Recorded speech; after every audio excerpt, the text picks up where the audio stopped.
क्या चाहिए आप लोगों को हमारे बक्से से? कृष्णा, ज्योति के गहने का। छोटी मालकिन के गहने? हाँ। ओह, कितना अनजान लोग है बेचारा। सीधे तरह से बता दे कि ज्योति के गहने कहाँ छुपाए हैं। कहीं बेच कर तो नहीं चला है? भैया, आप लोगों को हम पर ऐसा घटिया इल्जाम लगाते हुए शर्म आनी चाहिए। अरे अरे, क्या हम अपने घर में चोरी करेंगे? हाँ, छोटी मालकिन क्या हम चोर दिखाई देते हैं? हाँ, क्या चोरी जैसा नीच और घटिया काम हम कभी कर सकते हैं? तो फिर कहने कहा गए हैं? इस घर में और कौन है जो चोरी कर सकता है तुम्हारे सिवा? बस भैया, मुझे अपने गहने चोरी होने का इतना गम नहीं जितना कृष्णा की बेइज्जती का है। ये चीज तुम्हारी है ना ज्योति?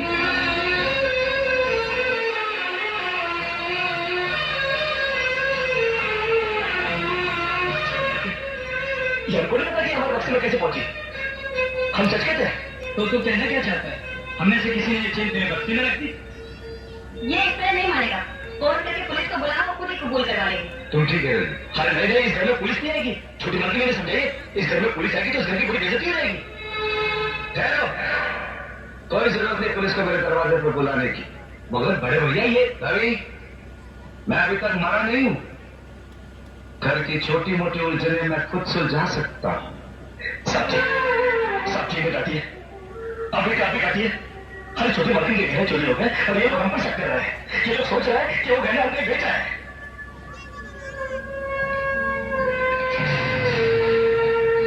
बाकी के रुपए कहां है कृष्णा?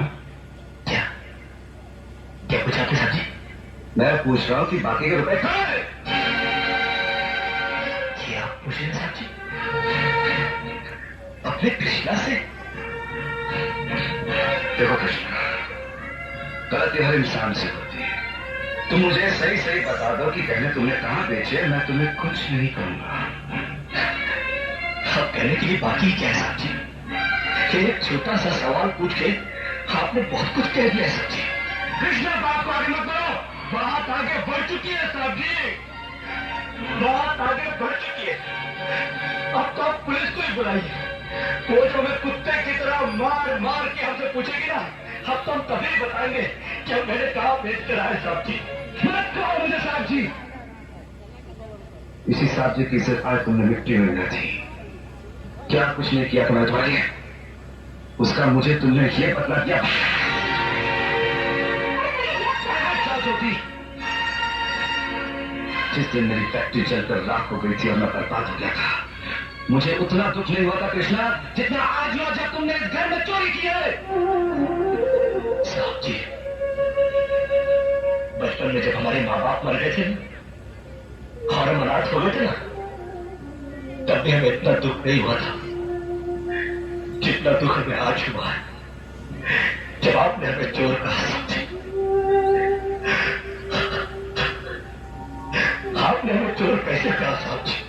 और ज्यादा सफाई करने की जरूरत नहीं है। दूर जा, मेरी नजरों से दूर जा, निकल जा इस घर से। इस घर से क्या, इस गांव को छोड़कर चले जाएंगे? अरे मुझे रात का क्या काट लेंगे अपनी जिंदगी कहीं भी। कितने साल इस घर में बेफिक्री से ये समझ कर काट लिए कि साहब जी का हाथ है हमारे सर पर। हमको क्या परवाह किसी बात की, मगर नहीं, अब हम जान गए कि इस दुनिया में अनाथ का कोई नहीं होता।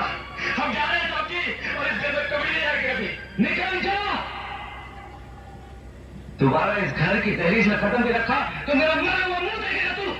अरे नहीं नहीं नहीं, मुझ नौकर के लिए अपने दिल को दुख देने की कोई जरूरत नहीं। मैं कदम भी नहीं रखूंगा यहाँ पर, कभी नहीं आऊंगा अभी। भैया तुम गलत मत समझना, उनकी बात को बुरा मत मानना, वो तुम्हें बहुत प्यार करते हैं। हाँ देखा, बहुत प्यार करते हैं मुझसे। कृष्णा, ये क्या हो रहा है? क्यों चिल्ला रहे हो? अरे नहीं, आप हमसे बात मत करो बड़ी मालकिन। क्यों? अरे हम छोटी मालकिन के सारे गहने चुरा के खा चुके हैं। ये क्या बकवास कर रहे हो? अरे नहीं, हम सच बोल रहे हैं, हम चोर हैं, चोर। और आप भी हमसे बात क्या कर रही हो? अब हमको मारो हमको। बड़ी मालकिन, जब विक्की भैया ने हमको चाटा मारा ना, हमको बुरा नहीं लगा। अरे नैना भाभी ने हमको कुत्ता बोला, कुत्ता। हम वो भी सह गए। मगर आज साहब जी ने जब हमको चाटा मारा तो हमें यहाँ लगा, यहाँ उन्होंने तुम्हें चाटा मारा? हाँ, और सिर्फ चाटने नहीं मारा, कसम घर जाने के लिए कहा है, और हम भी रहेंगे नहीं, हम जा रहे हैं।